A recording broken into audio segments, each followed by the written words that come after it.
చేరువచ్చిన సహోదరి సహోదరులకు సంఘమంతటికి కూడా హృదయపూర్వక శుభాభివందనములు తెలియజేసుకున్నానండి. ఒక వచనాన్ని చదువుకొని ప్రార్థన చేసుకుందాం. ఎఫెసీయులకు రాసిన పత్రిక 3వ అధ్యాయము 14వ వచనం.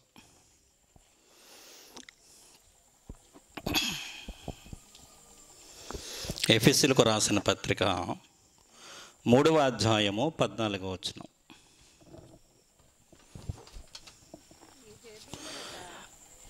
ఈ హేతువు చేత పరలోకమునందును భూమి మీదను ఉన్న ప్రతి కుటుంబము ఏ తండ్రిని బట్టి కుటుంబమని పిలువబడుచున్నదో ఆ తండ్రి ఎదుట నేను మోకాళ్ళుని మీరు అంతరంగ పురుషుని యందు శక్తి కలిగి ఆయన ఆత్మ వలన బలపరచబడినట్లుగా క్రీస్తు మీ హృదయములలో విశ్వాసము ద్వారా నివసించునట్లుగాను తన మహిమైశ్వర్యము చొప్పున మీకు దయచేయవలెనని మీరు దేవుని సంపూర్ణతయందు పూర్ణులగునట్లును ప్రేమయందు వేరుపారి సిద్ధపడి సమస్త పరిశుద్ధులతో కూడా దాని వెడల్పును పొడుగు లోతు ఎత్తు ఎంతో గ్రహించుకొనుటకును జ్ఞానమునకు మించిన క్రీస్తు ప్రేమను తెలుసుకొనుటకును తగిన శక్తి గలవారు కావాలననియు ప్రార్థించుచున్నాను అంటున్నాడు. చిన్న ప్రార్థన చేసుకుందామండి. దయగలిగిన మా కన్న తండ్రి, ఘనమైన అతి శ్రేష్టమైన మీ నామమునకు స్తుతులు స్తోత్రాలు దేవా. ఎన్నిక లేని మమ్మల్ని తండ్రి, ఇదిగో ఒక చిన్న సంఘముగా యేసుక్రీస్తు రక్తము వలనైన తండ్రి పరిశుద్ధత వలన మేమందరము సంఘముగా కుటుంబముగా పిలువబడిన విధానమును బట్టి తండ్రి, క్రీస్తు కృపా సత్య సంఘముగా మమ్మల్ని స్థిరపరిచిన విధానమును బట్టి తండ్రి కృతజ్ఞతాస్తుతులు దేవా. నిలబడిన నా యందు ఏమీ లేదు కానీ తండ్రి, మీరు మాకు అనుగ్రహించిన పరిశుద్ధాత్మ ద్వారా తండ్రి అనేకమైన సంగతులను తండ్రి ఇదిగో సంఘమునకు అలాగే సంఘమునకు బయట ఉన్న వారికి మీ మాటలు నా నోట ఉంచి మీ మహిమార్థంగా తండ్రి ఈ స్వార్థ కార్యక్రమమును తండ్రి జయప్రదం చేసి మీరే మహిమ పొందవలసిందిగా ఈ దీనదాసుడి ప్రార్థన తండ్రి అంగీకరిస్తారని విశ్వాసముతో యేసుక్రీస్తు నామములో అడిగి వేడుకొనుచున్నాను పరమ తండ్రి, ఆమేన్.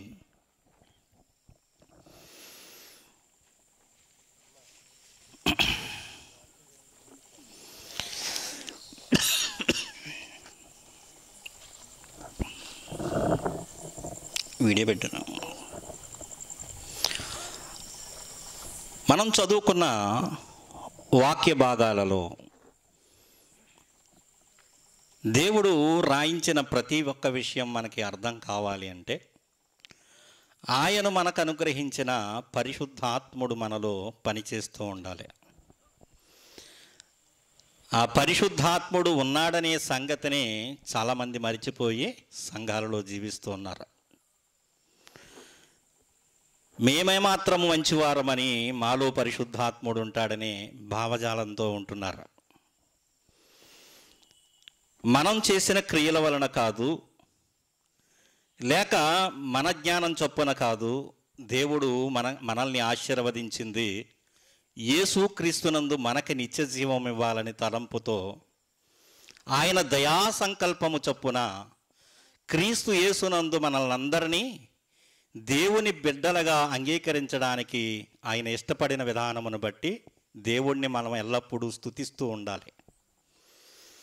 మన భాగ్యం ఎంత గొప్పదో, మన స్థితి ఎంత గొప్పదో మనకు అర్థమైతే దేవుణ్ణి ఎప్పటికీ మరిచిపోకుండా మనం జీవిస్తాం. మనమే కాదు, మన కుటుంబంలో ఇంకా రక్షింపబడిన వారి గురించి మనం ప్రార్థన చేస్తూ ఉంటాం. అంతేకాదు మనం వెలుగు సంబంధుల వలె మన కుటుంబంలో ఉన్న వారితో మనం మెసులుకుంటూ ఉంటాం ప్రియమైన వాళ్ళారా. పైకి భక్తి గల వారి వలె ఉండి దాని శక్తిని ఆశ్రయించకపోతే ప్రయోజనం ఉండదు. నేను దేవుణ్ణి ఎరిగానని చెప్పుకుంటూ నా క్రియలు దేవుణ్ణి ఎరగనన్నట్టుగా ఉంటే నా వలన దేవునికి ప్రయోజనం ఏంటి? దేవుణ్ణి ఎరిగిన మనము ఆ దేవుణ్ణి ఎరిగిన క్రియలను మనం ఈ లోకానికి చూపించగలగాలి. దేవుడంటే ఎరగని వారికి దేవుణ్ణి మనం పరిచయం చెయ్యాలి అంటే యేసుక్రీస్తు ప్రభువు వారు ఈ లోకానికి వచ్చినప్పుడు ప్రతి ఒక్కరితో ఆయన సంభాషించిన మాటలను మనం ఆలోచన చేస్తే ఆయన చాలా దీనుడిగా ఎంతో ప్రేమించినట్లుగా మనుషుల్ని మనం చూస్తూ ఉంటాం ప్రియమైన వాళ్ళారా. ఆయన యొద్దకు వచ్చిన ప్రతి ఒక్కరికి కూడా చాలా చక్కగా సమాధానం చెప్పినట్లు శాస్త్రులు పరిసయ్యులు జ్ఞానముతో నిండుకున్నవారుగా కనబడతారు సమాజానికి. కానీ వారే చాలాసార్లు యేసుక్రీస్తు ప్రభువుల వారి యొద్దకు వచ్చి అనేకమైన సందేహాలు ఆయన్ని అడుగుతూ ఉంటారు. ఒక పరిసయ్యుడు వచ్చి రాత్రి వేళ ఆయన్ని అడుగుతున్న మాటలను మనం ఆలోచన చేయగలిగితే ప్రియమైన వాళ్ళారా,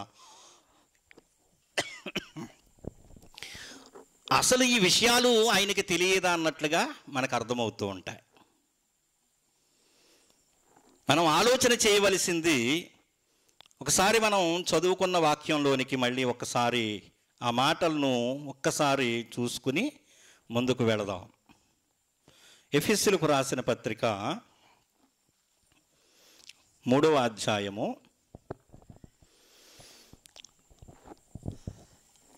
14వ వచనం చూద్దాం. ఒక్క వచనం. ఈ హేతువ చేత పరలోకమునందును భూమి మీదను ఉన్న ప్రతి కుటుంబం, పరలోకంలో ఉందట కుటుంబం, అలాగే భూమి మీద కూడా కుటుంబాలు ఉన్నాయి. ఆ కుటుంబాలన్నీ ఏ తండ్రిని బట్టి కుటుంబం అని పిలువబడుచున్నదో ఆ తండ్రి ఎదుట అంటున్నాడు. ఏ తండ్రిని బట్టి కుటుంబం అని పిలువబడుతున్నాం మనం? లోకంలో చూసినట్లయితే కుటుంబాలు చాలా ఉంటాయి. వర్గాలను బట్టి, లేక జాతులను బట్టి, లేక కులాలను బట్టి మనం చూస్తూ ఉంటే గనక చాలా కుటుంబాలు మనకి కనబడుతూ ఉంటాయి లోకంలో. మన గ్రామంలోనే ఆ కుటుంబాన్ని ఎవరిని బట్టి ఆ కుటుంబంగా పిలుస్తూ ఉంటారు? ఆ తల్లిదండ్రులను బట్టి కుటుంబముగా పిలుస్తూ ఉంటారు. ఆ తల్లిదండ్రులను బట్టి కుటుంబంగా పిలుస్తున్నప్పుడు, ఆ బిడ్డల్ని కన్నప్పుడు, ఆ బిడ్డలు పేరు ప్రతిష్టలు తెచ్చినప్పుడు, లోకంలో ఒక సామెత ఉంది, పుత్రుడు పుట్టినప్పుడే కాదు తండ్రికి పుత్రోత్సాహము, వాడు పెద్దవాడైన తర్వాత పేరు తెచ్చుకున్న తర్వాత ఆ తండ్రికి ఆనందం కలుగుతుందట. అర్థమవుతుందండి? అంటే మనమేం చేస్తాం ఆలోచన? జ్ఞానం లేని వారిగా పుత్రుడు పుట్టగానే, ఒక బిడ్డ పుట్టగానే మనం చాలా ఆనందపడతాం, చాలా గర్వపడతాం. నాకొక కుమారుడు పుట్టాడు, లేక నాకు కుమార్తె పుట్టింది అని ఆనందిస్తాం. అలాగే పరలోకంలో తండ్రి కూడా ఒక పాపి భూమి మీద మారినప్పుడు పరలోకపు తండ్రి కూడా చాలా ఆనందోత్సాహాలతో ఉన్నట్లుగా మనకి రాయించాడు దేవుడు. ప్రియమైన వాళ్ళారా, ఒక భూమి మీద ఒక మనిషి మారినప్పుడు ఏమవుతుందట? పరలోకంలో సందడే, ఒక సంబరంలాగే జరుగుతుందట. ఎవరు ఎప్పుడు మారతారా, ఎప్పుడు మారు మనసు పొంది యేసుక్రీస్తుని రక్షకుడిగా అంగీకరిస్తారా, దేవుని కుటుంబంలో చేరతారా అని దేవుడు వేచి చూస్తూ ఉన్నాడు. సువార్తను అనేకమైన జనాల చేత, అనేకమైన ప్రవక్తల చేత, ఇందాక సహోదరులు తెలియజేసినట్లుగా నోవాహు కాలం నాటిది. ఈ యొక్క సువార్త మొట్టమొదటగా ప్రచురణ చేసింది ఎవరు అంటే నోవాహు గారు. నోవాహు జలప్రళయం వస్తుందని భూమి మీద ప్రకటన చేసినప్పుడు వారందరూ అవహేళన చేశారు. నేటి సమాజం కూడా అలాగే ఉంది ప్రియమైన వాళ్ళారా. ఎందును బట్టి అంటే క్రీస్తును నమ్ముకున్నవారు ఆయన శక్తిని ఆశ్రయించడం లేదు గనక దేవుణ్ణి ఎరిగామని చెప్పుకుంటున్నాం కానీ ఆ దేవుని క్రియలు మనలో చూపించలేకపోతున్నాం గనకనే దేవుడంటే ఎవరో ఈ లోకానికి మనం సరిగా పరిచయం చేయలేకపోతున్నామేమో అనిపిస్తుంది. ఎందుకంటే దేవుని గూర్చిన జ్ఞానము యేసుక్రీస్తు ద్వారా ఈ లోకానికి వెల్లడిపరిచాడట. దేవుని గూర్చిన జ్ఞానం కావాలి అంటే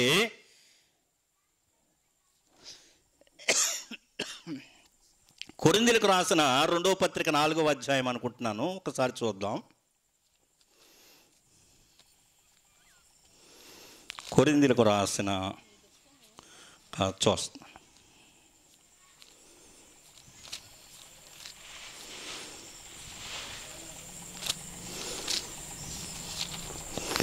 అవునండి, కొరింథీయులకు రాసిన 2వ పత్రిక 4వ అధ్యాయము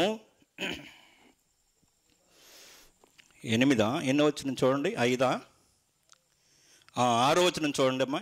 లైట్ సరిగ్గా కనబట్ల. అంధకారములో నుండి వెలుగు ప్రకాశించునుగాక అని పలికిన దేవుడే ఏం పలికాడట? ముందు ఆది కాండంలో మాటలు చెబుతున్నాడు. ఇక్కడ ఏం చెప్తున్నాడు? వెలుగు అంధకారంలో నుండి, చీకటిలో నుండి వెలుగు ప్రకాశించునుగాక అని తెలియజేసిన దేవుడే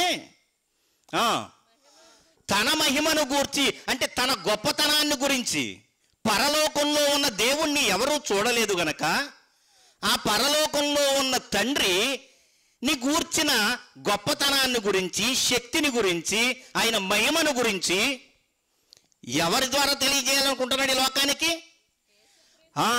చెబుతున్నాడు చూడండి. యేసుక్రీస్తునందు వెల్లడిపరుచుటకు మా హృదయములలో, హృదయాల్లో ఏం చేశాడట? దేవుడు ప్రకాశిస్తున్నాడట. అపోస్తలుడైన పౌలు గారు చెబుతున్నాడు సాక్ష్యం. అంధకారములో నుండి వెలుగు ప్రకాశించునుగాక అని పలికిన దేవుడే తన మహిమను గూర్చిన జ్ఞానము, అంటే దేవుని యొక్క గొప్పతనాన్ని తెలిసే జ్ఞానం ఎవరిలో ఉంది? యేసుక్రీస్తు ప్రభువు వారిలో ఉంది. యేసుక్రీస్తు ప్రభువు వారి దగ్గరకు వస్తే ఏం తెలుస్తుంది? పరలోకంలో ఉన్న తండ్రి ఎవరో తెలుస్తుంది. ఆ తండ్రి ఏమవుతాడో తెలుస్తుంది. ఆ తండ్రి ఎవరో తెలియనప్పుడు, నిన్ను సృష్టించిన సృష్టికర్త ఎవరో తెలియనప్పుడు ఎలా ఉంటాయి మన జీవితాలు? ఆలోచన చేయండి. ఒక కుటుంబంలో తల్లిదండ్రులు లేనప్పుడు ఆ బిడ్డలు ఎలా ఉంటారు? కుటుంబంలో తల్లిదండ్రులు లేనప్పుడు బిడ్డలు ఏమైపోతారండి? పాడైపోతారు. లోకంలో కూడా దేవోక్తి లేని ఎడల లోకం ఏమైపోతుంది? నాశనం అయిపోతుంది అని చెబుతున్నాడు దేవుడు. దేవుని మాటలు నీకు కావాలి అంటే నిన్ను దేవుడు ప్రేమిస్తున్నాడని అర్థం కావాలి. సువార్త ద్వారా నిన్ను ప్రేమిస్తున్నాడు, ఆకర్షిస్తున్నాడు, దినమెల్లా చేతులు చాచి నిన్ను పిలుస్తూ ఉన్నాడు. మనమేమంటున్నాం? నాకు ఖాళీ లేదు బ్రదరు అంటున్నాం. సువార్త ద్వారా నిన్ను రక్షించుకోవాలని దేవుని యొక్క ప్రణాళిక. సమయం ఇచ్చిన నీకు 60-70 సంవత్సరములు ఇచ్చి భూమి మీదకి పంపించిన దేవునికే నువ్వు ఏమంటున్నావు? సమయం లేదు అని అంటున్నావు. దానికి కారణం ఎవరో తెలుసా అండి? ఇంకా దేవుని దగ్గరికి రాని వారికి సమయం లేదు అంటున్నారంటే కారణం ఎవరో తెలుసా అండి? నిజంగా దేవుణ్ణి తెలుసుకున్న మనమే దేవునికి విలువ ఇవ్వడం లేదో అనిపిస్తూ ఉంటుంది. దేవుణ్ణి ఆరాధించడానికి సమయం లేదు అనిపిస్తూ ఉంటుంది. మనకే దేవుడు ప్రేమ ఎరిగిన వారిగా, దేవుని కృప ఎరిగిన వారిగా, దేవుడు రక్షణ అనుగ్రహించాడని గుర్తెరిగిన వారిగా మనమే దేవుణ్ణి ఆరాధించడానికి వెనుక తీస్తూ ఉంటే అసలు దేవుణ్ణి ఎరగని వారు దేవుని యొద్దకు ఎలా వస్తారు? దేవుణ్ణి ఆరాధించాలనే క్రమం వాళ్ళకి ఎలా ఉంటుంది?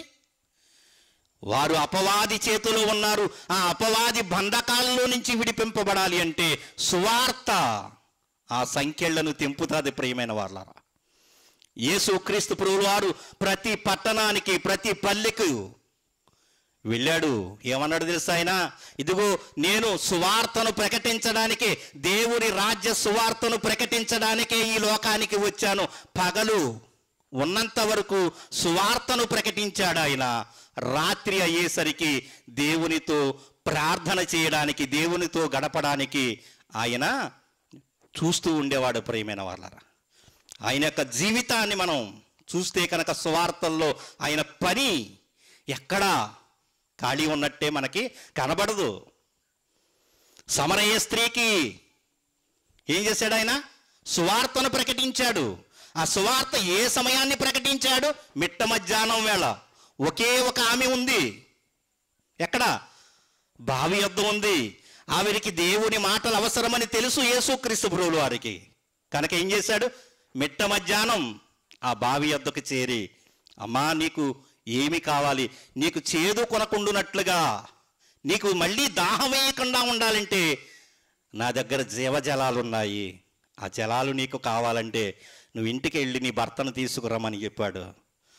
ఆ మాటలు చెప్పగానే ఆమెలో మార్పు కలిగి, నీవు చెబుతున్న మాటలను బట్టి, నా హృదయంలో ఉన్న వాటిని బట్టి, నువ్వు తెలియజేసిన మాటలను బట్టి నీవెవరవని ఎంచుకుందామే? మెస్సయ్యవు అని అంటుంది. నీవు ఈ లోకానికి రాబోయే మెస్సయ్యవు అని గ్రహించుకుంది. గ్రహించుకున్నప్పుడు ఆమె కూడా ఏం చేసింది? ఆ కుండను అక్కడే విడిచిపెట్టి ఊరిలోనికి వెళ్ళిపోయి, ఆమె ఉన్న ఊరిలోనికి వెళ్ళిపోయి, ఇదిగో నాతో చెప్పిన సంగతులను బట్టి ఆయన క్రీస్తు కాడా అని ఆమె సువార్తను ప్రకటించినప్పుడు మనం ఎన్నో, అప్పటికి ఇంకా యేసుక్రీస్తు ప్రాణత్యాగం చేశాడండి? చేయలేదు. ఈ భూమి మీద ఉన్నాడు, ఇంకా ప్రాణత్యాగం చేయలేదు. అసలైన రక్షణ ఈ భూమి మీదకి ఇంకా రాలేదు. కానీ యేసుక్రీస్తుని ఏమని నమ్ముకుంది ఆవిడ? అసలైన నిజమైన రక్షకుడని అప్పుడే అంగీకరించింది హృదయంలో. అంగీకరించి ఆమె వెళ్ళి సువార్తను ప్రకటించినప్పుడు ఏమంటుంది? ఆ విన్న జనాలు ఏమంటున్నారు? నువ్వు చెప్పే మాటల్ని బట్టి కాదు, మేము ఆయన మాటలు విన్నాం గనక ఆయన నిజమైన ఆ లోకానికి రావలసిన రక్షకుడే అని సాదాసీదా జనం అంగీకరిస్తున్నారండి. చాలా సామాన్య ప్రజలు అంగీకరిస్తున్నారు యేసుక్రీస్తు ప్రభువు వారిని. అంగీకరించిన వారెల్లా ఎవరు అంటే, మేము జ్ఞానులమని చెప్పుకునే శాస్త్రులు, పరిసయ్యులు. వారి హృదయాల్లో ఏముంది? చీకటి అంధకారం ఉంది. ప్రియమైన వాళ్ళారా, అందుకనే పత్రికలో ఒక మాట అంటాడు, ప్రియమైన వాళ్ళారా, శాస్త్రుల జ్ఞానము కంటేను, పరిసయ్యుల జ్ఞానము కంటేను, శాస్త్రుల నీతి కంటేను, పరిసయ్యుల నీతి కంటేను మీ నీతి అధికము కావలను అంటున్నాడు. ఎందుకు? శాస్త్రుల నీతి ఏమిటంటే వారి స్వనీతి. యేసుక్రీస్తు వలన కాదు, ధర్మశాస్త్రం వలనే మేము నీతిమంతులమని చెప్పుకునే జాబితాలో వారున్నారు. ప్రియమైన వాళ్ళారా, మనమైతే మన క్రియల్ని బట్టి కాదు, మన నీతిని బట్టి కాదు, మన నీతిని బట్టి అయితే దేవుని ఎదుట ఎలాంటి వారం అంటే మురికి గుడ్డల్లాంటి వారం మనం. యేసుక్రీస్తు ప్రభువు వారు కార్చిన అమూల్యమైన రక్తాన్ని మనం అంగీకరించినట్లయితే, ఆయన కలువరి శిలువలో మా కోసం ప్రాణత్యాగం చేశాడని ఎవరైతే విశ్వసిస్తారో ఆయన కోసం మనం జీవించగలుగుతాం. ప్రియమైన వాళ్ళారా, ఒక సమరయ స్త్రీయే ఆయన చెప్పిన మాటలకే అలా లోబడినప్పుడు, యేసుక్రీస్తునికి సాక్షిగా ఈ లోకంలో జీవించినప్పుడు, సువార్త పనిలో ముందుకు కొనసాగినప్పుడు సంఘంలో నాకు చాలా ఆనందం కలుగుతుందండి. ప్రతి ఒక్కరూ సువార్త చేద్దామన్నప్పుడు, కానీ ఆ సువార్త పనికి నిజంగా పూనుకునేసరికి ఒక్కొక్కరికి ఒక్కొక్క పని ఏర్పడిపోతుంది. అంటే యేసుక్రీస్తు పని కంటే మన పని ఏమవుతుంది? ఎక్కువగా అనిపిస్తుంది. ఈ రాత్రికే నేను నీ ప్రాణమును అడిగితే నువ్వేం చేస్తావు అని దేవుడు ప్రశ్నిస్తున్నాడు. ప్రియమైన వాళ్ళారా, ఓ వెర్రివాడా, ఈ రాత్రికే నీ ప్రాణాన్ని నేను అడిగితే ఏం చేస్తావు నువ్వు? ఎందుకు నిన్ను ఒక కుటుంబంగా చేశాను? క్రీస్తు రక్తంలో ఎందుకు కడిగాను నిన్ను అంటే, మనం సువార్తను ప్రకాశించాలి. మన హృదయాలలో క్రీస్తును ఈ లోకానికి పరిచయం చేసేవారిగా మనం ఉండాలని దేవుడు కోరుకుంటున్నాడు. మనమేం కోరుకుంటున్నామంటే రేపటికి గింజ ఉందా లేదా అనేది ఆలోచన చేస్తున్నాం. యేసుక్రీస్తు ప్రభువు వారి మాటల మీద మనకు నమ్మకం ఉండదు. నమ్మినట్టుగా ఉంటాము. తిమోతికి రాసిన 2వ పత్రిక 3వ అధ్యాయం 5వ వచనం చూడండి.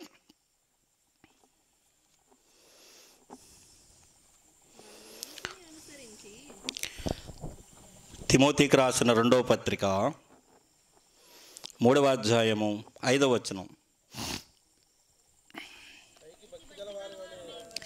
పైకి భక్తి గలవారి వలె ఉండి దాని శక్తిని ఆశ్రయించడం లేదంటే మనం ఇంతకీ సంఘం ఏం చేయాలి? శక్తిని ఆశ్రయించాలి. ఇందాక ఎఫెసీ రాసిన పత్రికలో చదువుకున్నాం కదా మాటలు. దేవుడు మనకు అనుగ్రహించిన ఆత్మ ద్వారా బలము పొంది, పరిశుద్ధాత్మ నమ్మడం లేదు చాలామంది. ఏం చేస్తున్నారు? పైకి భక్తి గల వారి వలె ఉండి దాని శక్తిని ఆశ్రయించడం లేదు. ఎవరికి నష్టం? మనకి నష్టము.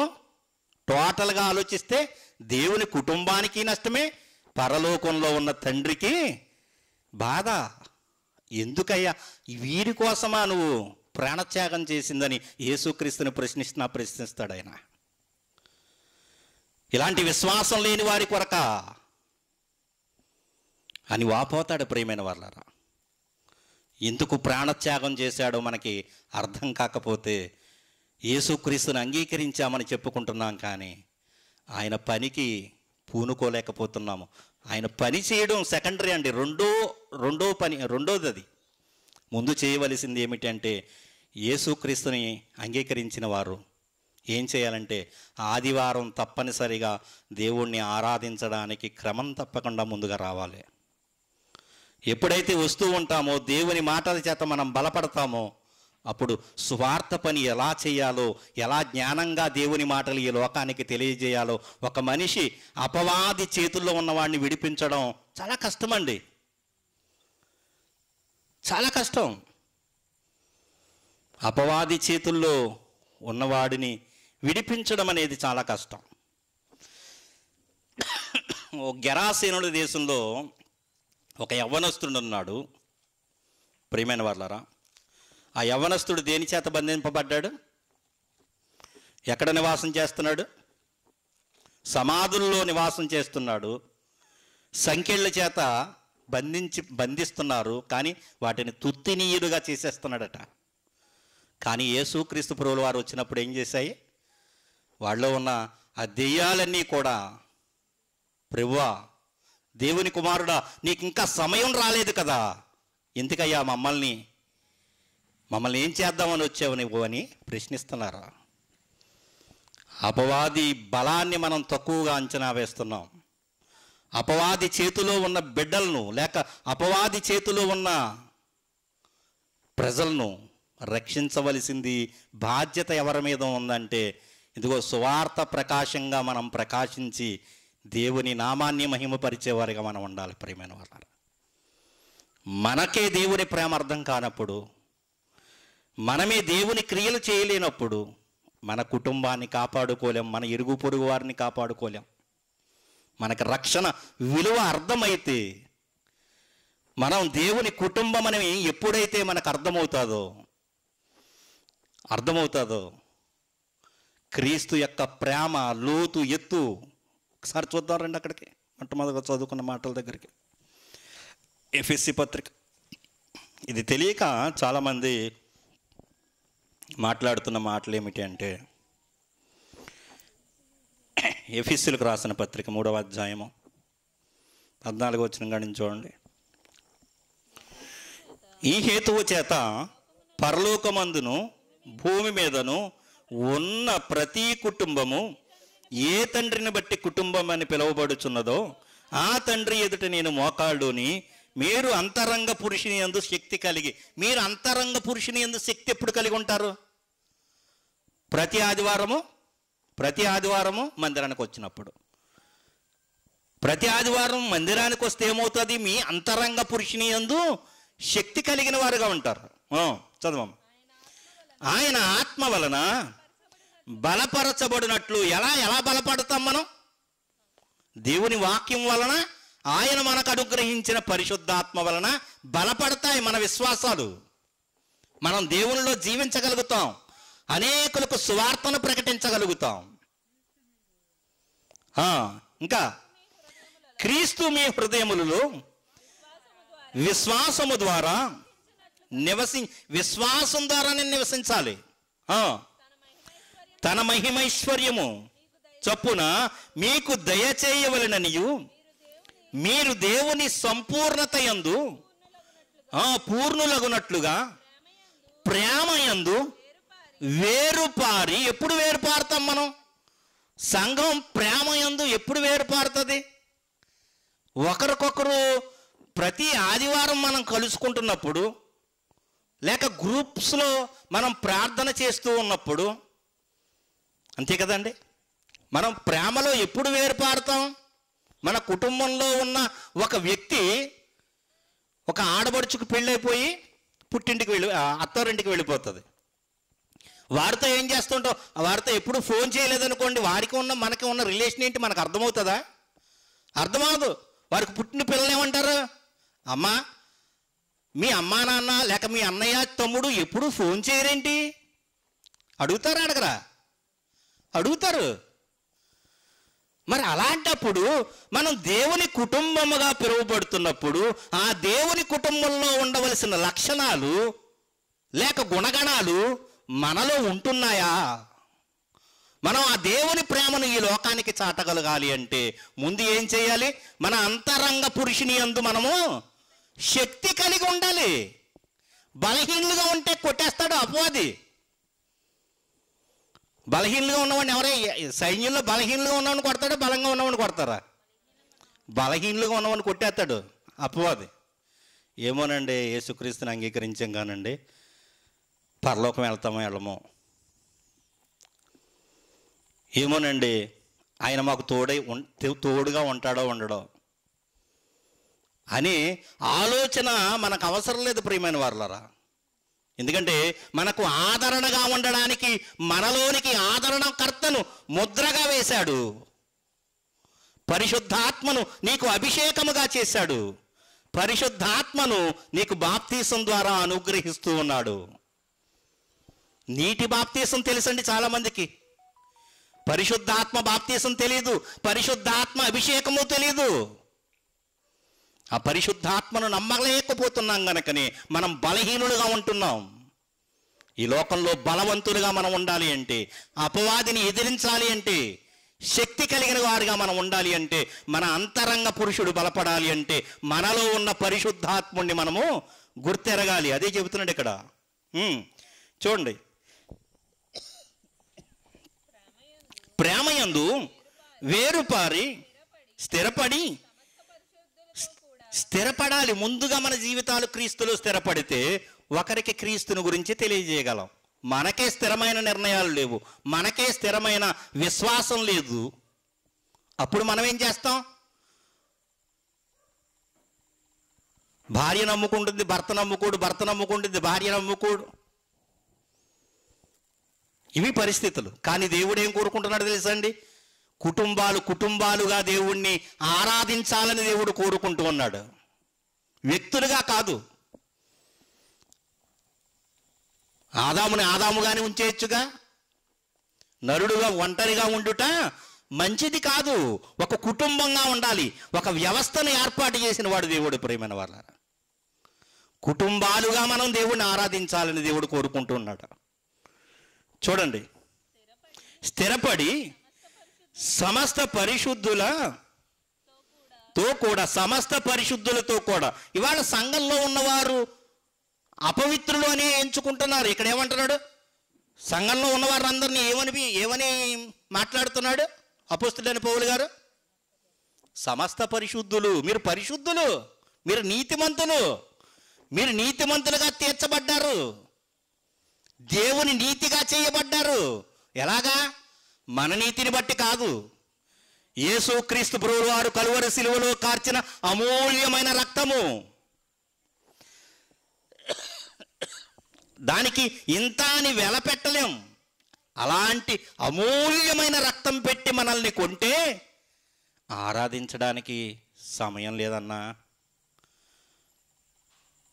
దేనికి ఉపయోగిస్తున్నాం మన సమయాన్ని అంతా?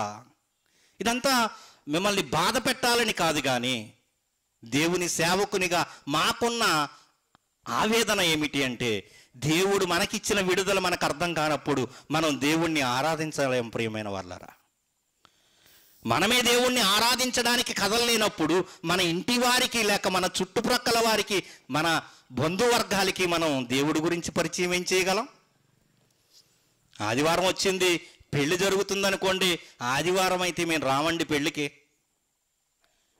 సారీ, తర్వాత రోజున వచ్చి అవసరమైతే ప్రార్థన చేయమంటే చేస్తాం. కానీ ఆదివారం మీరు నిశ్చితార్థం పెట్టుకున్నా, పెళ్లి పెట్టుకున్నా, ఏ ముహూర్తం పెట్టుకున్నా మేము రాలేము అని చెప్తే అప్పుడు దేవుణ్ణి మహిమపరిచేవారిగా మనం ఉంటాం. ఏమోనండి, భోజనాలేమో గుమగుమలాడుతూ ఉంటాయి, మీరేమో వెళ్ళొద్దంటారు. వెళ్ళకపోతేనేమో మాకు అదిలో ఉంటుంది, మరి వెళ్తేనేమో దేవుడికేమో బాధగా ఉంది. అంటే మనం భోజనం చేయకూడదన్న దేవుని యొక్క బాధ కాదండి. ఆదివారం ఇశ్రాయేలీయుల చరిత్ర చదివితే మనకు అర్థమవుతుంది. విశ్రాంతి దినమును ఎలా పాటించాలి? అగ్గి రాజేయకూడదు. వాళ్ళ భక్తి చాలా గొప్పది అనుకుంటాం మనం, వాళ్ళ గొప్ప భక్తులని మనం అనుకుంటాం. కానీ అంతకంటే ఎక్కువగా చూస్తున్నాడు నిన్ను యేసుక్రీస్తు ద్వారా మనల్ని అందరినీ. వాళ్ళకి ఎట్టిన నియమాలు నిబంధనలు అయితే మనం ఒక్కరోజు కూడా భక్తి చేయలేమండి. విశ్వాస విషయంలో తప్పిపోయావా? పాపజ్ఞప్తి నీకు కలిగిందా? మళ్ళీ ఏం చేయాలి? ఒక శాల్తీ తీసుకెళ్ళాలి. ఒక గొర్రెనో, ఒక మేకనో, ఒక పొట్టేలునో, లేక ఒక గువ్వల జతనో తీసుకెళ్ళి ఏం చేయాలి? దేవుడికి అర్పించాలి. పాప మనస్సాక్షి కలిగినప్పుడల్లా మళ్ళీ వెళ్ళిపోతూ ఉండాలి. ఇప్పుడు ఏం చేస్తున్నాడు యేసుక్రీస్తునందు? మనకి ఆ పాప మనస్సాక్షి లేకుండా చేస్తున్నాడు.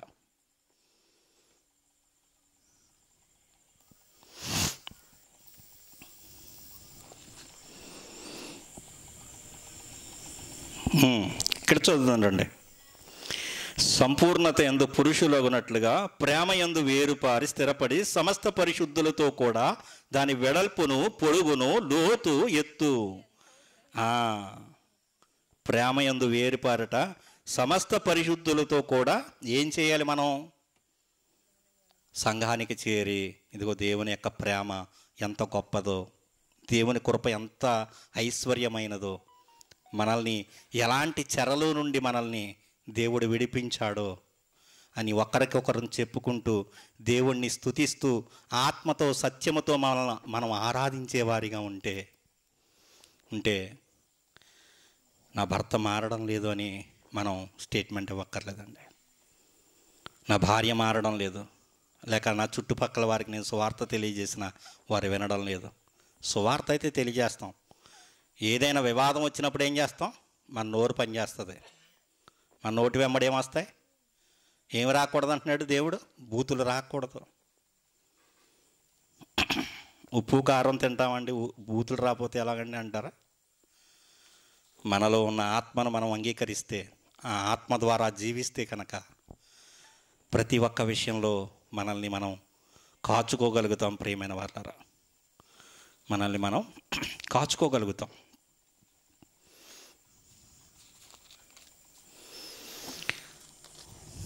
చూడండి, ఒకసారి ఒక మాట చూద్దాం. పేతురు గారు రాసిన మొదటి పత్రిక 3వ అధ్యాయము. నోరును కాచుకోలేకపోతున్నామని మీరు ఒకవేళ అంటే కనుక దేవుడు చెబుతున్నాడు, ఒక సీక్రెట్ చెబుతున్నాడు. 10వ వచనం. జీవమును ప్రేమించి మంచి దినములు చూడగోరువాడు చెడ్డదానిని పలుకకుండా తన నాలుకను, కపటపు మాటలు చెప్పకుండా తన పెదవులను కాచుకోవాలట. కాచుకోలేకపోతున్నావు అంటే ఎలా కుదురుతుంది? నువ్వెవరవు? దేవుని కుమారుడవు, దేవుని కుమార్తెవు. లోకంలో ఒక శిక్షనిచ్చి పెంచినప్పుడు ఫలానా కుటుంబం పిల్లలండి వీరు, ఫలానా కుటుంబం వారండి, ఫలానా జాతి వారండి, ఫలానా వారండి అని స్టేట్మెంట్ ఇస్తూ ఉంటాం కదా. ఆ కుటుంబంలోనండి చాలా క్రమశిక్షణగా పెంచారండి పిల్లల్ని. ఇస్తారా ఇవ్వరా స్టేట్మెంట్? అందరికీ వస్తుందా ఆ స్టేట్మెంట్? రాదు అందరికీ. మరి ఈ లోకపు తల్లిదండ్రులకి మనం లోబడుతూ ఉన్నప్పుడు ప్రేమైన వాళ్ళారా, పరలోకపు తండ్రి మనకి అనుగ్రహించే కృప ఎంత గొప్పదో మనకు అర్థమైతే మనం దేవుణ్ణి ఏం చేస్తాం? మహిమపరిచేవారిగా ఉంటాం ప్రియమైన వాళ్ళారా.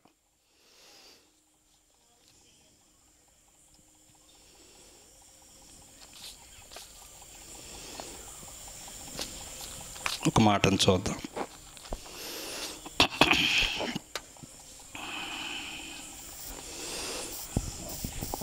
హెబ్రీయులకు రాసిన పత్రిక 12వ అధ్యాయం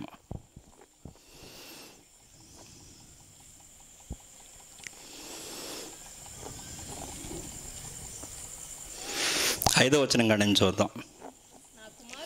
నా కుమారుడా, ప్రభువు చేయు శిక్షను తృణీకరించకము. ప్రభువు చేస్తాడు శిక్షణ, అంటే తెలియచేస్తాడు, ప్రతి మాటను తెలియచేస్తాడు మనకి. సంఘానికి వెళ్ళేటప్పుడు కావచ్చు, సంఘానికి వెళ్ళని వారు కూడా సువార్త ద్వారా ఏదో చెప్తాడు. ముఖ్యంగా కుమారులైన వారి గురించి అనుకుందాం. ఏం చేస్తాడట ఆయన? శిక్షణ చేస్తాడు. శిక్షణ అంటే బెత్తం ఇచ్చుకుని కొడతాం అనుకోకండి, నేర్పించడం. ఏం చేస్తున్నాడట? ప్రభువు చేయు శిక్షను, క్రమశిక్షణను తృణీకరించకము.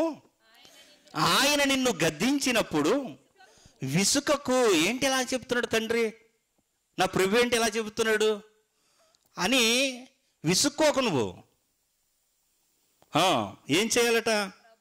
ప్రభువు తాను ప్రేమించు వారిని శిక్షించి తాను స్వీకరించు ప్రతి కుమారుని దండిస్తాడు. ఎందుకు దండిస్తాడు?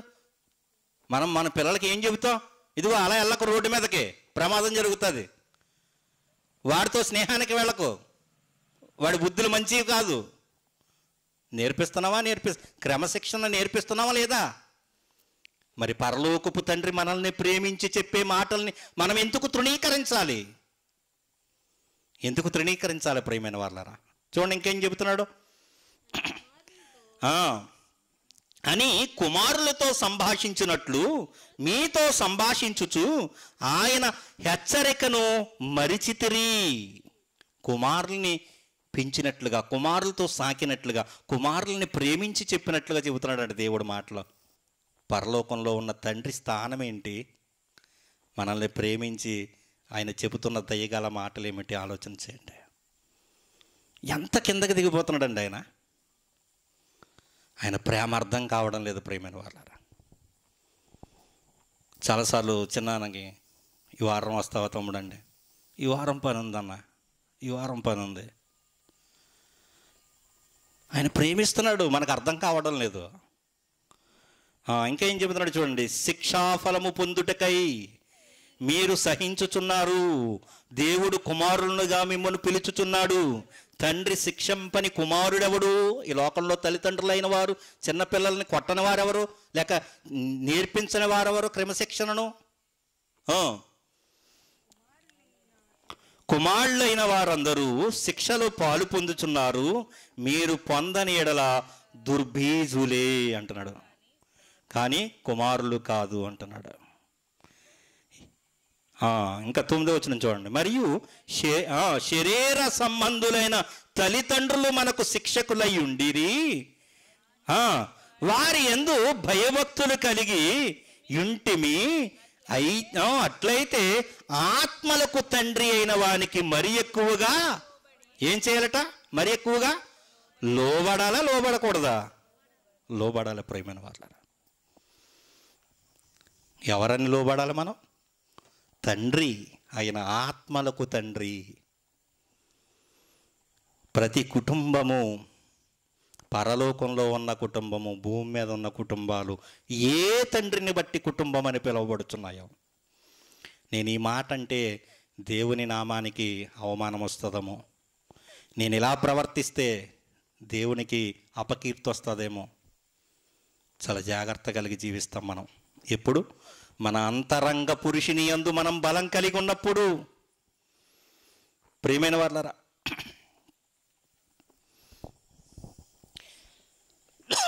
తీతుకు రాసిన పత్రిక మొట్టమొదటి అధ్యాయము 16వ వచనం చూడండి.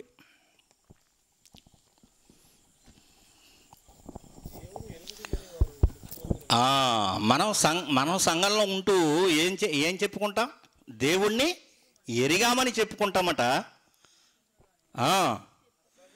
అసహ్యులను దేవుని ఎరుగుదమని వారు చెప్పుకుందురు గాని అసహ్యులు అవిధేయులను ప్రతి సత్కార్యమందు విషయము భ్రష్టులైపోయారట. తమ క్రియల వలన ఆయనను ఎరుగమన్నట్టు ఉన్నారు. దేవుణ్ణి ఆరాధించవలసిన సమయంలో ఎక్కడో ఉన్నామనుకోండి, ఎవరైనా ప్రశ్నిస్తే మనం దేవుణ్ణి ఎరిగిన వారిగా ఉన్నామా? మనం దేవుణ్ణి ఎరగని వారిగా ఉన్నామా? దేవుణ్ణి ఎరిగిన వారమని చెప్పుకుంటున్నాం, కానీ మన క్రియలు ఎలా ఉన్నాయి? ఆయన్ని ఎరగమన్నట్టుగానే ఉన్నాయి. కానీ ఇది దేవుడు కోరుకోవడం లేదు. దేవుణ్ణి ఎరిగిన వారు దేవుని క్రియలు చేయాలి. ఆయన నీతిని ప్రచురం చేసే నిమిత్తమే పేతురు రాసిన మొదటి పత్రిక 2వ అధ్యాయము మనల్ని ఎందుకు ఏర్పాటు చేసుకున్నాడు దేవుడు? చీకటిలో నుండి ఆశ్చర్యకరమైన తన వెలుగులోనికి పిలిచిన వాని గుణాతిశయములను ప్రచురము చేయ నిమిత్తము ఎందుకు ఏర్పాటు చేసుకున్నాడు మనల్ని? ఎందుకు అంత వాల్యుబుల్ రక్తం చేత మనల్ని శుద్ధీకరించాడంటే, మనల్ని రాజులైన యాజక సమూహంగా ఎందుకు చేశాడంటే, ఆయన బిడ్డలుగా ఎందుకు మార్చుకున్నాడంటే, ఎందుకు చెబుతున్నాడు. చదవండమ్మా. అయితే మీరు చీకటిలో నుండి ఆశ్చర్యకరమైన తన వెలుగులోనికి మిమ్మును పిలిచిన వాని గుణాతిశయములను ప్రచురం చేయాలి. మా దేవుడు ఇంత గొప్పవాడు అని చెప్పాలి. నువ్వు చేసే పని ఏ పని అయినా పర్వాలేదు. ఒక సువార్థికుడు కారులో ప్రచురం చేస్తున్నాడండి యేసుక్రీస్తు ప్రభువుల వారిని. ఒక్క అతను సింగల్గా కారులోనే వెళ్తాడు. అతనికి ఉన్న ఆస్తి నాకు ఈ కారు ఒకటే అంటున్నాడు. ఆయన స్వార్థ ప్రకటిస్తూ వెళ్ళిపోతూ ఉంటాడు. చాలామంది కామెంట్లు పెడుతూ ఉన్నారు, తెలియని వారు, దేవుని ప్రేమ తెలియని వారు ఆయన గురించి. కానీ ఆత్మల భారం కలిగిన వాడిగా ఆయన చూసినప్పుడు నాకు ఒకటే ఆనందం కలుగుతుంది.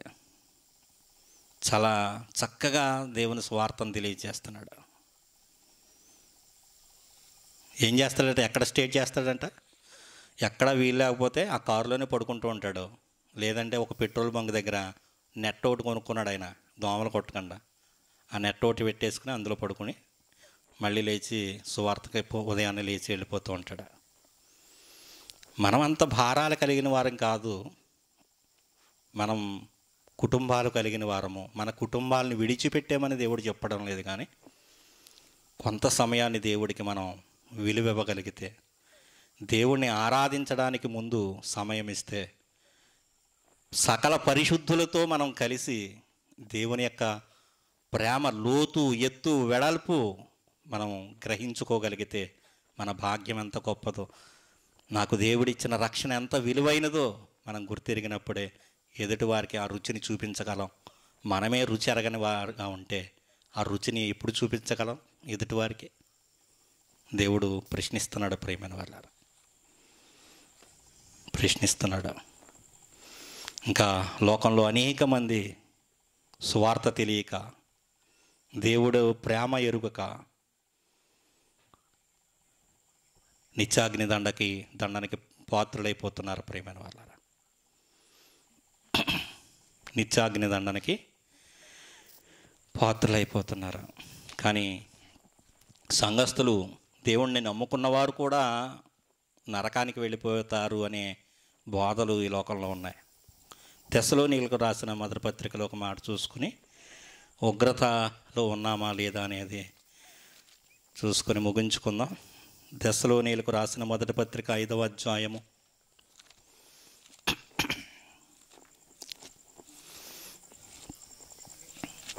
9వ వచనం చూడండి. మొదటి పత్రిక అన్న, తెస్సలోనీయులకు రాసిన మొదటి పత్రిక 5వ అధ్యాయము 9వ వచనం.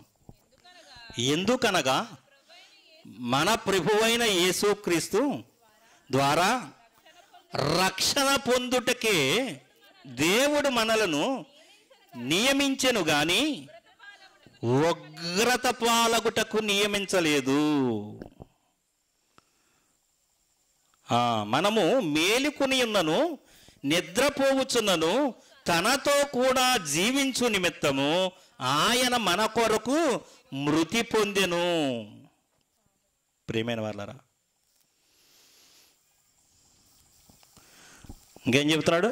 11వ వచనం కూడా చూడండి. కాబట్టి మీరిప్పుడు చేయుచున్నట్టుగానే ఒకనినొకడు ఆదరించి ఒకనినొకడు క్షేమాభివృద్ధి కలుగజేయుడి. ప్రియమైన వాళ్ళారా, ప్రభు ఎందుకు పిలుచుకున్నాడట మనల్ని? ఉగ్రత పాలవడానికి కాదు.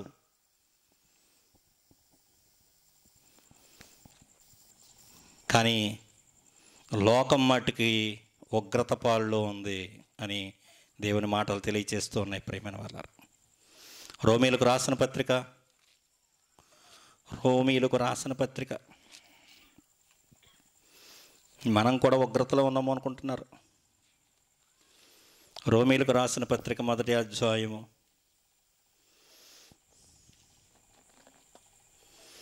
18వ వచనం. దుర్నీతి చేత సత్యమును అడ్డగించు మనుషుల యొక్క సమస్త భక్తిహీనత మీదను దుర్నీతి మీదను దేవుని కోపము పరలోకము నుండి బయలుపరచబడుచున్నది. ఎందుకనగా దేవుని గూర్చి తెలియశక్యమైనదేదో వారి మధ్య విషిదమై ఉన్నది, దేవుడు అది వారికి విషదపరిచెను. ఆయన అదృశ్య లక్షణములు అనగా ఆయన నిత్యశక్తియు దేవత్వమును జగదుత్పత్తి మొదలుకుని సృష్టింపబడిన వస్తువులను ఆలోచించుట వలన తేటపడబడుచున్నవి. వారందరూ ఏమైపోయారట? నిరుత్తరులైపోయారట. అనేకమైన మార్గాల్లోనికి వెళ్ళిపోతున్నారు మనుషులు. యేసుక్రీస్తును గురించిన జ్ఞానం ఈ లోకానికి తెలియకపోతే పరలోకంలో ఉన్న తండ్రి ఎవరో తెలీదు. ప్రియమైన వాళ్ళారా, ఎందుకంటే ఇంకొక మాట చూద్దాం. తిమోతికి రాసిన మొదటి పత్రిక. నేనే దేవుణ్ణి తెలుసుకుంటాను అని ఎవరైనా అనుకుంటే కనుక, లేక దేవుణ్ణి చూద్దాము అనే ఆలోచన ఈ భూమి మీద ఉన్నప్పుడు జరిగేది కాదని దేవుని ఒక వాక్యం సెలవిస్తూ ఉన్నది.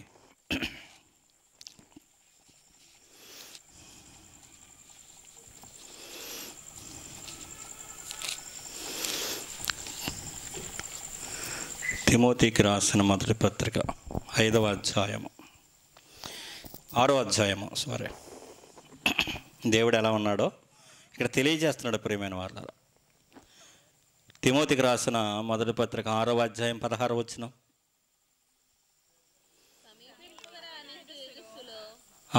సమీపింపరాని తేజస్సులో ఆయన మాత్రమే వసించుచు అవరత్వము గలవాడై ఉన్నాడు.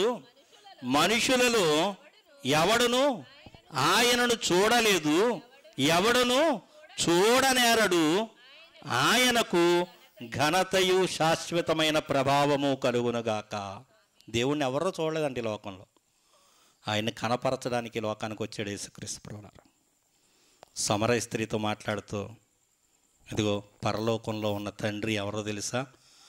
ఆయన దేవుడు ఆత్మ గనుక ఆయన్ని ఆరాధించువారు ఆత్మతో సత్యముతో ఆరాధించాలి అని కోరుకుంటున్నాడు.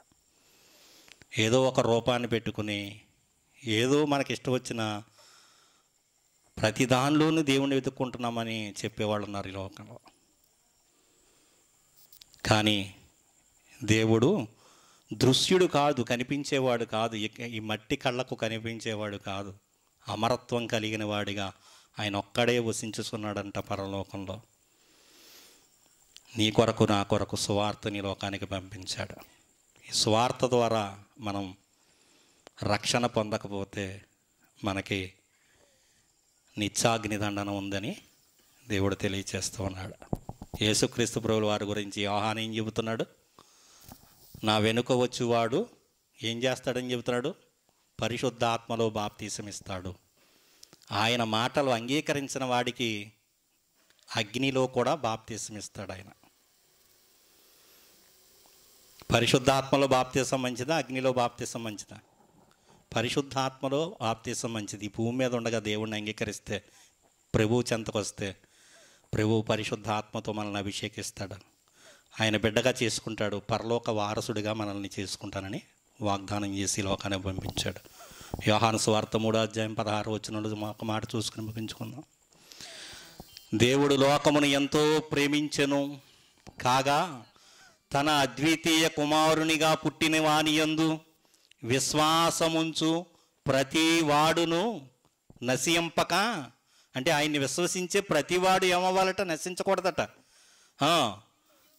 నిత్య జీవము పొందునట్లు ఆయన్ని అనుగ్రహించాడు. యేసుక్రీస్తుని లోకానికి ఎందుకు అనుగ్రహించాడు?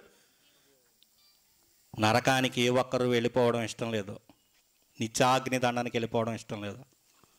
ఆయన ఎందరైతే అంగీకరిస్తారో వారందరూ దేవుని పిల్లలుగా చేయబడతారు, దేవుని రాజ్య వారసులుగా చేయబడతాం.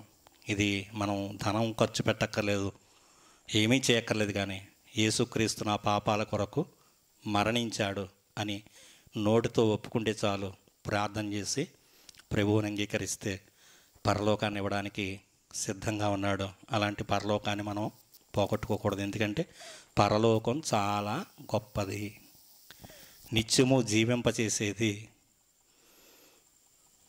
ప్రభు యొక్క శరీరం తిని ఆయన రక్తాన్ని తాగేవాడు ఎప్పటికీ మరణించడు అని దేవుని ఒక వాక్యం సెలవిస్తున్నది. కనుక దేవుడు ఈ సువార్త ద్వారా ఈ మాటలు మన వినికిడిలో దీవించి ఆశీర్వదించునుగాక. ఆమేన్. ప్రార్థన చేసుకుందామండి.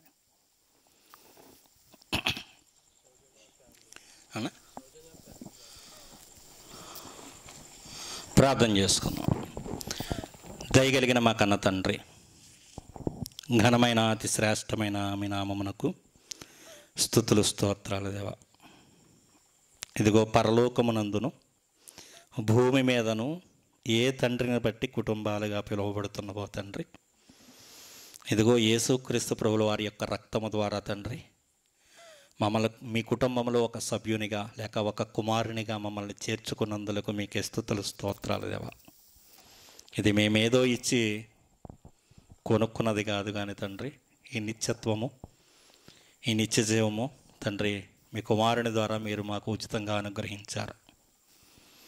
మీ మాటలు చెప్పడానికి తండ్రి ఎన్నిక లేని వాడినైనను, జ్ఞానము లేని వాడినైనను మీ యొక్క పరిశుద్ధ ఆత్మశక్తి ద్వారా నడిపించిన విధానమును బట్టి తండ్రి కృతజ్ఞతాస్తుతులు తండ్రి.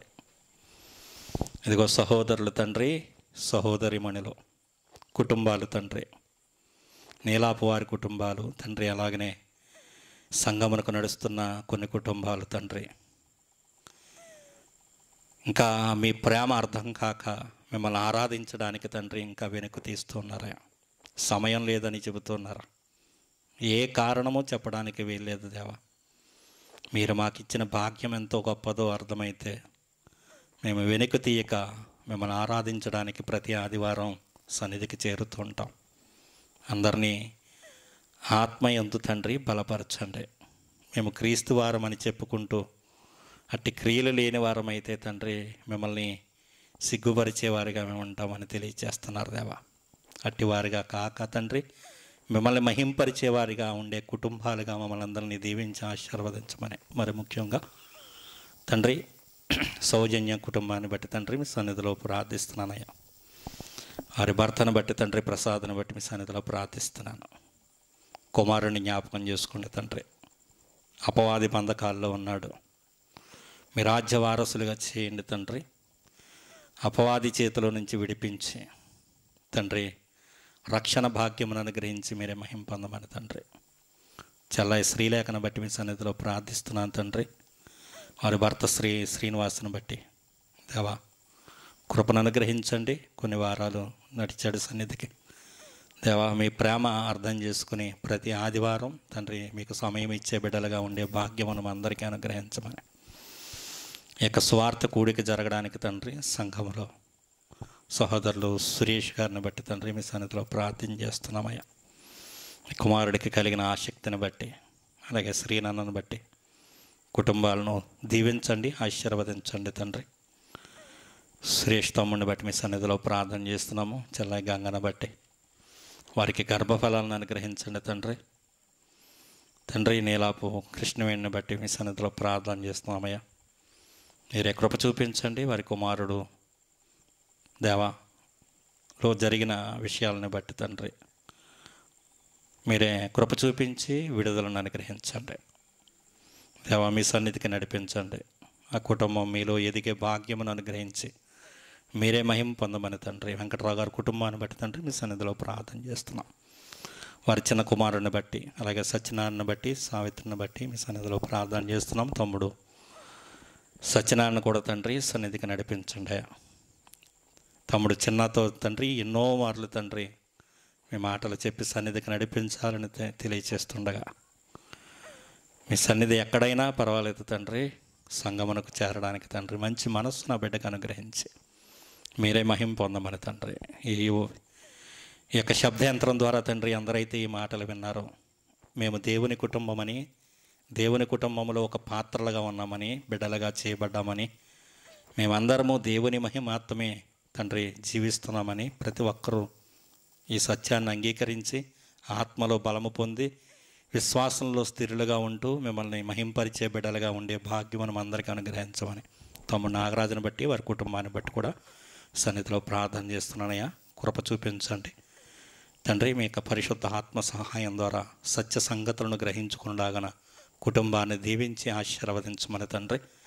ఇంకా తండ్రి వృద్ధాప్యంలో ఉన్నవారిని కూడా జ్ఞాపకం చేసుకోండి తండ్రి. అలాగే సహోదరులు యేసు గారిని బట్టి మీ సన్నిధిలో ప్రార్థన చేస్తున్నాము తండ్రి. కుమారులు కుటుంబాన్ని జ్ఞాపకం చేసుకోండి తండ్రి. తండ్రి మీ ప్రేమ ఎట్టిదో వారు తెలుసుకునేలాగన తండ్రి ఆ కుటుంబం కూడా రక్షణ పొందులాగన తండ్రి నడిపించి మీరే మహిమ పొందమని వారి కుమారుడిని బట్టి కూడా సన్నిధిలో ప్రార్థన చేస్తున్నాను. ఆ కుటుంబం సంఘానికి విలువనిచ్చి తండ్రి మీ ప్రేమను గుర్తెరిగి తండ్రి రక్షణ పొందులాగన దీవించి ఆశీర్వదించమని ఈ శబ్దయంత్రం ద్వారా ఈ మాటలు ఎందరైతే విన్నారో కుటుంబాలందరినీ దీవించి ఆశీర్వదించమని తండ్రి మీ ప్రియ కుమారుడు మా రక్షకుడు ప్రభువునైన యేసు క్రీస్తు వారి అతి ప్రశస్తమైన నామంలో కింగ్ చో పాల్ గారిని బట్టి కూడా మీ సన్నిధిలో ప్రార్థన చేస్తున్నాను. కుటుంబం తండ్రి జ్ఞాపకం చేసుకోండి తండ్రి. వారికి ఉన్న ఇరుకులు ఇబ్బందులు ప్రతి ఒక్కరి సమస్యలను తండ్రి తీర్చేవారని మీ పైన ఆధారపడి పొందుకునే భాగ్యం అందరికీ అనుగ్రహించమని ఈ స్వార్థ పనులు తండ్రి క్రమముగాను మర్యాదగాను మేమందరము జరిగించులాగన మీ మహిమార్థం జీవించులాగన దీవించి ఆశీర్వదించమని మీ ప్రియకుమారుడైన యేసుక్రీస్తు వారి అతి ప్రశస్తమైన నామంలో ఈ ప్రార్థనా మనవులు అడిగి వేడుకొనుచున్నాం పరమ తండ్రి, ఆమేన్. పరలోకపు తండ్రి ప్రేమ, కుమారుడైన యేసుక్రీస్తు వారి యొక్క కృప, పరిశుద్ధాత్మ దివ్య సన్నిధి సహవాసము ఇక్కడ చేరిన మనకును లోకములో ఉన్న పరిశుద్ధులందరికీ తోడయ్యుండి నడిపించునుగాక. ఆమేన్, ఆమేన్, ఆమేన్. అందరికీ వందనాలండి.